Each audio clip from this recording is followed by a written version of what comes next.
Welcome back to the channel, guys. So I've got a client case study video for you today. I'm going to be running you over the exact approach that I've taken with one of my clients called Nelson, who is 35.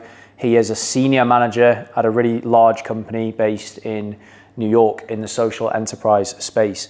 Now, the approach that I've taken with Nelson, we've worked together for over 2.5 years now. I think it's actually 30 months. Is a little bit different to some of the other clients that I work with. And the reason for that is, as I've written here, he's got a very stressful career and he's also very, very social too. And those two things combined can make getting results a little bit difficult. But you know, my ethos as a coach and what we do as a coaching team is we always want to understand the client. We want to understand what they like doing in their life. And we also want to understand their goal and help them move towards that. You know, if I tell him that he can't socialize and that he's got to train every single day in the gym, he's not going to like that. He's not going to get good results. But if you're new to the channel, my name is Joe. I run an online coaching company called Athletic Aesthetic. We work with career-driven men, usually between the ages of 30 and 50. And most of the time we are helping them optimize their health, drop body fat and build muscle. We also have some clients as well that are working towards kind of events like half marathons, marathons and things like that. But Nelson is very much body composition focused. So his goal was to drop body fat, build muscle and build an amazing physique overall. So as I said before, super high stress job. He's up early in the morning. He's working late sometimes. We've got occasional travel for work, but to be honest, he's usually traveling more for leisure, kind of like weekends away with his group of friends, with his family as well. Fair to say there's a little bit of alcohol that gets involved as well. And I'm going to be running you over in this case study the push-pull method that we use with Nelson to help him get really, really good results. But the key take-homes here, high stress, and he's super social as well. So if you're someone that is considering working with a personal trainer and a coach, and you think that you've got to live a restrictive life, then I'm here to show you that you don't have to do that. And I will have already inserted the photo of Nelson's transformation as well. Okay, so first we have training. Now, if you're looking to improve your body composition, drop body fat, build muscle, training and nutrition are equally as important, but you could have the most optimized nutrition plan. If you're not training properly in the gym and you're not training hard enough, you're not progressively overloading, then you're not going to build that physique that everyone wants that is leaner and has more muscle. So with Nelson, we had him doing 3 to 4 sessions per week. His training split, upper body, lower body, push, posterior. I've mentioned that split before in other videos that I have centered around training. If you want more detail on actual training programs, definitely watch those videos. But just to kind of summarize there, this is a great split for targeting each major muscle group twice a week, which is going to lead to faster results versus something like chest day, back day, leg day, etc. Now, you might be wondering, like, what do you mean by 3 to 4 per week? But going back to what I was saying about this push-pull method, because Nelson's routine and schedule changes quite a lot with his travel and with his work, and we're checking in every single week and communicating on WhatsApp, he'll just be honest with me and say, look, Joe, next week I am absolutely slammed. I do not think I'm going to be able to get into the gym 4 times a week. So what we do on those weeks is we just say, okay, that's fine. Let's just focus on getting 3 quality sessions in. The most important thing with the training split and the rotation is that he follows that order. So let's say, for example, one week he did upper lower push, he missed posterior, he would just carry this on into the next week. So he's still training that frequency, and realistically he's probably getting on average 4 sessions in over 8 days, which is absolutely fine. And the reason that I've taken this approach with Nelson is because I learned that early on when I started coaching him, if he had a ridiculously busy week and I said do 4 and he missed it, he kind of saw that as a failure. And I think a lot of high performers that we work with, they obviously want to follow everything that we're giving them in the program in terms of training, nutrition, steps, cardio. They want to follow it to an absolute T. And sometimes when they miss one component of that, everything else starts to fall down. So with Nelson, I took a different approach. I just kind of took the pressure off him a little bit, allowed him to do 3 a week, and he has not missed a session when we've used that approach over the last 6 months.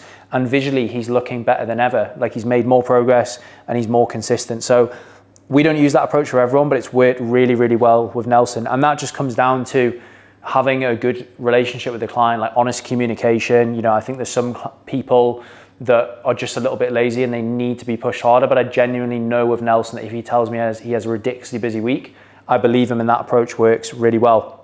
Another area that we work on really closely with Nelson, and that is something that he mentioned on our first call, because he was actually considering going with a face-to-face personal trainer, is optimizing his form in the gym. So I give him KPIs. I try and encourage him to send me over at least 2 to 3 form clips a week of him training. And there's 2 reasons for that. He was at the start of his journey a little bit scared to increase the weight. He didn't know when to do it, and he felt that if he increased the weight, he was going to get injured. So with me assessing his form weekly, obviously optimizing his actual form and making sure he's doing the movement properly, feeling it in the right muscle groups, I've actually just given him the confidence to increase the weight. And with him, I just said, if you increase the weight by 5 pounds, it's not going to lead to an injury, provided that obviously the form and the tempo is intact. So that's something that we do frequently. Even 2.5 years in, we're still reviewing his technique and optimizing things from there. And going back to what I was saying before, a lot of people think, I need to get a personal trainer. If you need someone to motivate you to go to the gym, then 100% go and spend hundreds and thousands of dollars a month on a personal trainer. But if you're looking for a bit more advice on your form and you want to be held accountable across training and nutrition, then a health and performance program is going to be better for you. Training intensity as well, I kind of mentioned that before. A lot of people are just blissfully unaware of how hard you actually need to train in the gym to see results.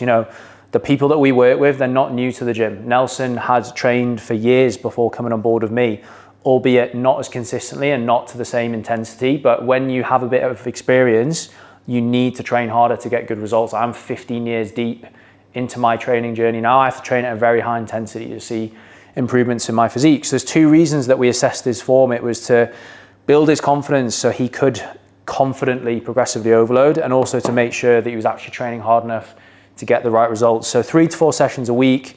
I would say with this push-pull approach, he probably does 2 weeks on 4 sessions a week and probably 2 on 3, and it works really, really well. So we'll go on to nutrition next. So next we have nutrition. As I said before, training is going to help you build the physique, but if you're not following the right nutritional approach for you, whether that is a meal plan, whether it's a more flexible calorie and macro approach, you're not going to get the results that you want. You need to be able to recover from the training. Obviously sleep and overall recovery has a huge impact on that as well, but nutrition is going to be the main driver alongside sleep for recovery. So I'm not going to go into the actual numbers that we use for Nelson in terms of macros, because that's personalized to him based off his height, his activity levels, and his weight and things like that. But we followed a flexible macro approach. The reason for that, because Nelson is social and he travels occasionally, it wouldn't be sustainable for him to follow a meal plan. For some clients that are based in one city, like all of the time, we do sometimes recommend meal plans, but I find for the more social guys that we work with, like Nelson, an ability to be able to kind of build your own meal plan, adapt on the go, have different foods when you go through airports, track when you're eating out is a better way to do it, and that's what I do personally. So the most important thing with Nelson was that he committed to tracking all of his nutrition to provide me with the data so that I can decide whether to make any changes to his plan. So he had a personalized protein target, which is dependent on his body weight.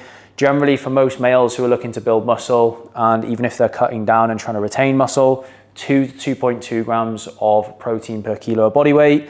An essential amount of fats in the diet, usually between 60 to 75 grams, depending on the client and their weight and things like that. And the rest of the calories come from the carbohydrates, which was super important to drive the training performance in the gym.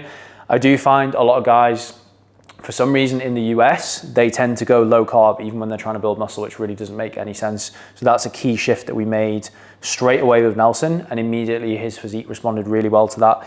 At the moment, we've got Nelson in a small calorie surplus because his goal is to build muscle, but we did go through an initial fat loss phase of him to strip off body fat first, to put him in a good position to then build muscle. And I will have had the transformation up in the left-hand corner, but you can see that even when he's building muscle now, he is far leaner than he was when he came on board before his fat loss phase. You want to be able to stay lean whilst building muscle. We're not, a coaching company that likes to drive clients' body fat percentage up when they're trying to build muscle, just because usually most of the men that we work with, they want to look great year round. They want to feel confident when they're going on these trips throughout the year. Eating out was a key feature with Nelson. I'd say he does like to travel quite a bit. So when he is away on the weekends, he is eating out probably 2, 3, sometimes even 4 times. So education around nutrition alongside showing him how to track from a calorie and a macro point of view when he's on the go has been really, really key to his success. So, earlier on in his journey when he used to go to restaurants, he would send me over the menu, I'd recommend foods, I'd then test him on how good he was at tracking those foods, and he's built up the ability over time to basically go into any restaurant in any city and know what to eat, know what would be a good choice, and also know how to track it as well and provide me with that data. Meal prep is something that he does utilize throughout the week just simply because he's so busy. So he follows a meal structure of usually 3 larger meals per day and then a protein shake and a snack. And usually 2 of those meals are from a meal prep company in New York, simply just to save him time.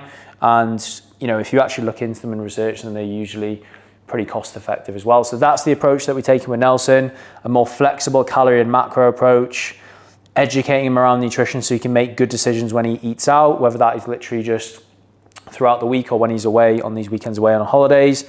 And he does utilize meal prep as well. I would say if you've got the financial resources to do that, it's a really worthwhile investment because it means that you can focus just more on work or your business or whatever it is. And lastly, we're going to touch on communication. And lastly, another component that has been hugely important for Nelson getting great results with myself and the team is communication. And we break it into kind of 3 parts, I guess. I think, I do speak to a lot of people that are considering, do I go with a personal trainer? Do I go with an online health and performance coach, which is what I would class myself as? And as I mentioned before, the difference between a personal trainer is to literally motivate you to going to the gym. You're essentially paying someone to count your reps in the gym and tweak your form a little bit.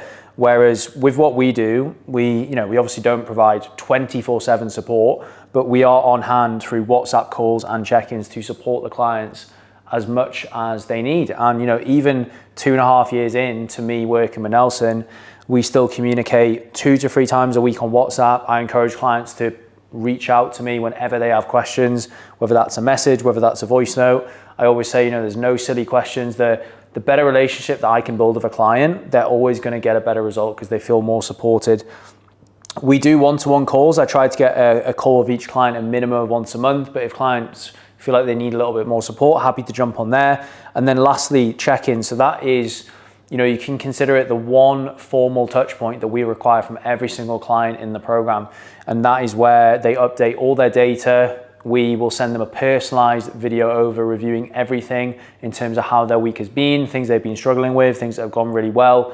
We're quite frequently making changes to their plans in terms of nutrition targets, or whether it's adjusting their training for travel, hotel gyms, and things like that. And we explain why we've done that. And with these 3 methods here, we have a really nice cadence of communication throughout the week with all the clients. And that's to help improve their knowledge. But for most people, it's just to hold them accountable. It's so easy for clients like Nelson who are so busy to just slip off and drop the standard when they're super busy and skip a session and things like that. But if they're frequently communicating with me and the team, it helps them stay on track. And the most important thing to getting really good results is consistency, and communication really, really helps with that. So if you found this video useful and you are considering coaching, feel free to fill out the Typeform link below, which is an application form to the coaching. I will be in touch to arrange a one-to-one consultation call where we will go over your goals, discuss where you're falling down right now, and see if you'd be a good fit for the program.